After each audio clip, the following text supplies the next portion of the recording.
Alright, here it is, guys.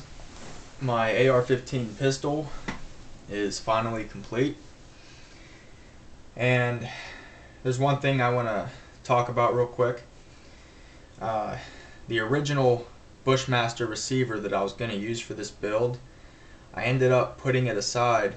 I'm going to hold on to that receiver and just do something with it later on down the road.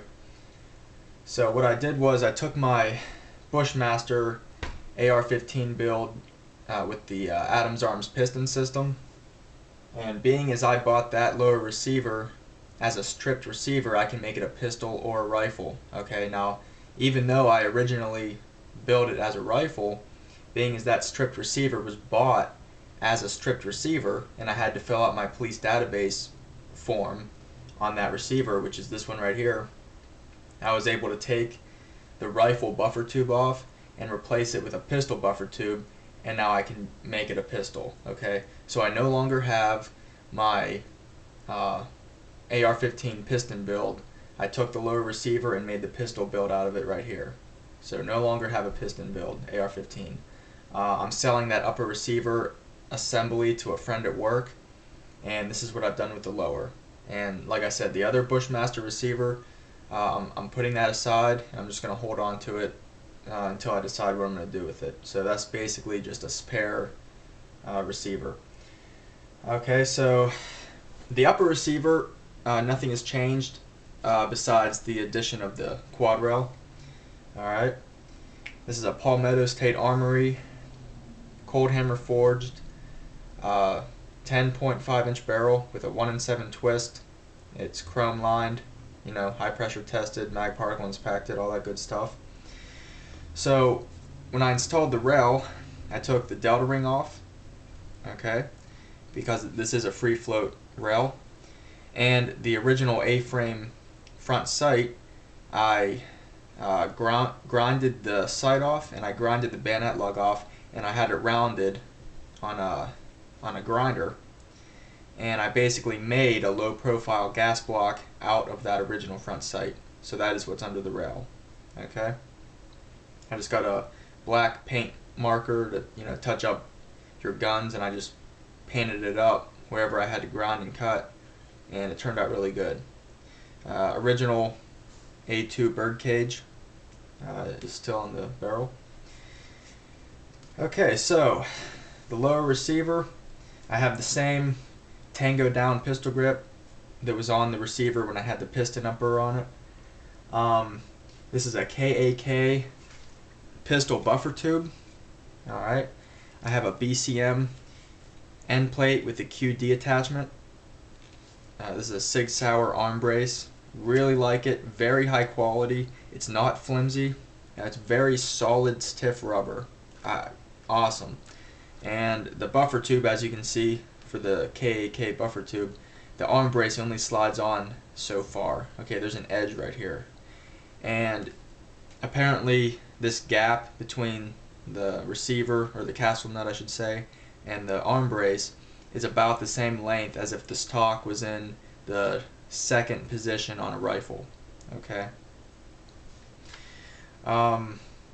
We have Knight's Armament rear and front flip up sights. Okay, the rear sight is the 2 to 600 micro peep sight, and the front sight is the standard Knight's Armament front flip up sight. Okay, I got them both in black, and you can find these pretty affordable on eBay. Okay, make sure they're genuine, you know, real Knight's Armament. This one's marked USMC, and this is just a standard you know, markings on it. There's nothing special about the front sight. Yeah, I got a PMAG in it. Now the rail is a Midwest Industries 10-inch rail, free float, so that's really nice. Yeah, very solid. I love it. I love the way it looks. Now, so this is of course an AR-15 pistol, and even though it's a pistol, I tried my best to get it as close to a Mark 18 as I could. Okay, a Mark 18 is a short-barreled rifle, but being as this is a pistol and I don't want to have it registered as a short-barrel rifle, I'm not going to be able to put a stock on it. So I have the SIG arm brace, you know what I mean? But this is as close as I can get to a Mark 18 without, you know, owning an NFA firearm and having it registered. Okay. So I still need to sight it in. I have not shot it yet. I still have the Palmetto State Armory M16 bolt carrier group in there. Very high quality bolt carrier group. The lower parts kit that I used originally in this Bushmaster receiver is a CMMG, and that stayed the same. I have not messed with that yet, or I'm not going to mess with it at all. I'm going to keep it the same. Being as this is a 10.5-inch barrel, I have an H2 buffer in there that I got from Bravo Company, standard spring. Okay. All the research I've done and all the videos I've watched on short-barreled rifles and pistol AR-15s, everybody recommends, that knows what they're talking about, to use an H2 buffer just for increased reliability. That's supposed to be what's in there anyway. Anytime you have a short barrel like this, you're supposed to have a heavier buffer weight. Okay. I'm trying to think of what else here. That's basically it. For the future, concerning an optic, I would probably go with an EOTech on this, and I have the model number up on my computer here. EOTech 512, and I'll be getting that with a LaRue quick disconnect mount. Okay. Any optic that I have from here on out will always have a LaRue quick disconnect mount. I love them. Very, very high quality. Really, I can't really think of another manufacturer that would have a better mounting system than the LaRue Tactical. Maybe, there's a company out there that has a mount that's equal, but I don't believe it would ever be better. So I like LaRue. I'm going to stick with LaRue. They make really good stuff. Check them out, LaRueTactical.com. They got really nice stuff. But anyway, yeah, guys, basically a pistol version of a Mark 18. This rail has built-in quick disconnect slots or attachment points. I just have Magpul black ladder rail covers on the rail for now.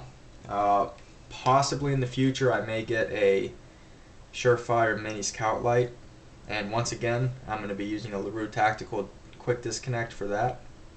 Just makes it really nice to have that on there. Cannot put a vertical foregrip on this. Alright, this is a pistol, and you're not allowed to put a vertical foregrip on a pistol, so I'm not going to do anything with that. If I ever decide to SBR this lower, I'll be able to put a stock on it, and I'll be able to put a vertical foregrip. But as it's in a pistol configuration, I gotta leave the vertical foregrip out of the equation. That's basically covered everything, guys. Yeah, 10.5-inch cold hammer forged barrel. Had to pay a little bit more to get the cold hammer forged, but for the longer life of the barrel, I think it's pretty cool to have.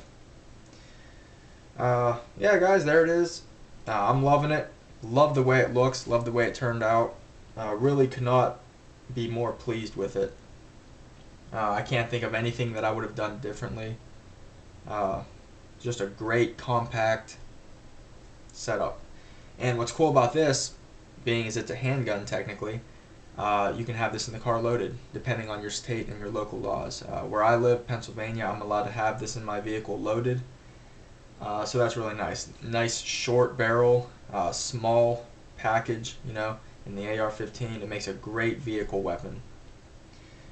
So yeah, I'm loving it.